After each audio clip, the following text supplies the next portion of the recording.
Halo semuanya, perkenalkan nama saya Immanuel Pythagoras Siraban dengan NIM 221 031 221 0039 dari Prodi S1 Manajemen. Dalam video ini, saya akan menjawab 3 pertanyaan dan review satu jurnal nasional. Pertanyaan pertama, jelaskan apakah teori motivasi dari Maslow masih relevan di zaman sekarang di mana digitalisasi telah mendunia.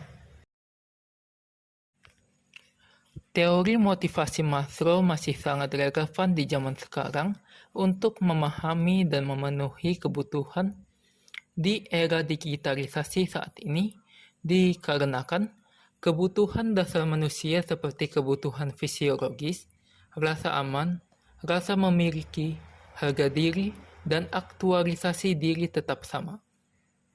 Manusia membutuhkan pemenuhan kebutuhan-kebutuhan tersebut untuk dapat hidup sejahtera dan berkembang.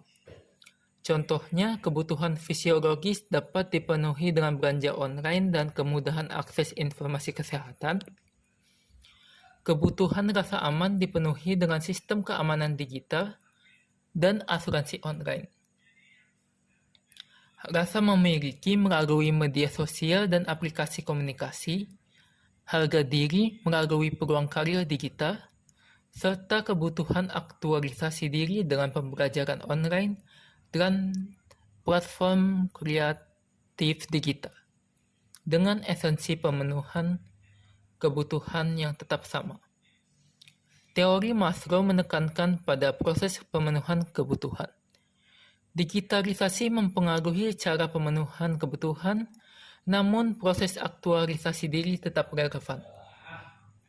Teori Maslow tetap berguna dalam memahami dan memotivasi karyawan, merancang strategi pemasaran, serta mengembangkan produk dan layanan yang sesuai dengan kebutuhan manusia.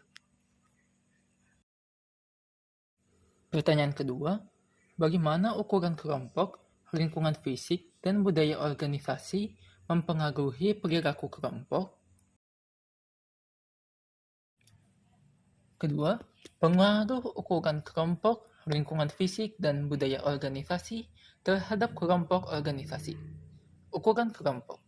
Kelompok besar cenderung memiliki komunikasi dan koordinasi yang lebih kompleks. Kelompok kecil biasanya memiliki kohesivitas dan interaksi yang lebih erat. Lingkungan fisik, tata letak dan desain ruang kerja dapat memengaruhi interaksi dan kolaborasi anggota.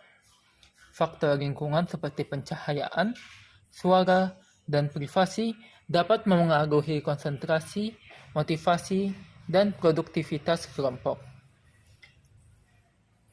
Budaya organisasi. Nilai, norma, dan ekspektasi organisasi dapat memengaruhi perilaku kelompok, seperti komunikasi, pengambilan keputusan, dan penyelesaian konflik. Budaya yang mendukung kerjasama tim, inovasi, dan pembelajaran dapat mendorong perilaku kelompok yang lebih positif. Pertanyaan ketiga, Andi merasa tidak cocok dengan work team-nya terkait masalah personality dan emosi anggota tim yang lain. Andi dididik dari kecil dengan budaya Sulawesi, sementara teman-temannya dari Batak dan Jawa. Seringkali masalah perbedaan budaya dan kebiasaan masuk ke dalam hatinya. Apakah decision making yang harus dilakukan Andi dalam organisasi atas kondisi yang dihadapi, dan ia sendiri pun tak mungkin mengubah budaya dan kebiasaan orang lain? Decision making yang bisa dilakukan Andi dalam organisasi terhadap kondisi yang dihadapinya. Yang pertama, Andi dapat berusaha memahami latar belakang, budaya rekan-rekan timnya, dan berdiskusi terbuka untuk saling memahami perbedaan. Yang kedua, beradaptasi dengan budaya rekan-rekan timnya tanpa harus mengubah dirinya dan bersikap lebih fleksibel dalam berinteraksi dan menyelesaikan tugas. Yang ketiga, Andi perlu mengelola emosinya dengan baik saat menghadapi perbedaan budaya untuk menghindari konflik yang tidak perlu. Yang keempat, Andi bisa mencari cara untuk berkontribusi secara efektif dalam tim, terlepas dari perbedaan latar belakang.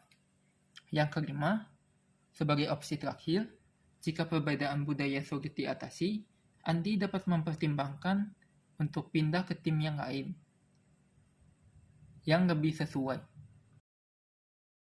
Selanjutnya, saya akan mereview jurnal mengenai kepribadian dan emosi oleh Aan Ansori, Program Doktoral Manajemen Pendidikan Islam, Universitas Negeri Sultan Maulana Hasanuddin, Banten, tahun 2020.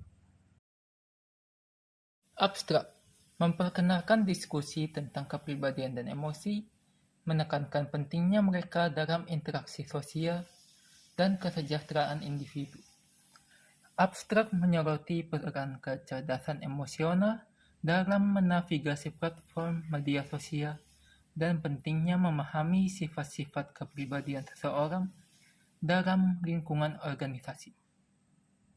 Hal ini menjadi dasar bagi eksplorasi komprehensif tentang bagaimana kepribadian dan emosi memengaruhi perilaku dan hasil dalam berbagai aspek kehidupan.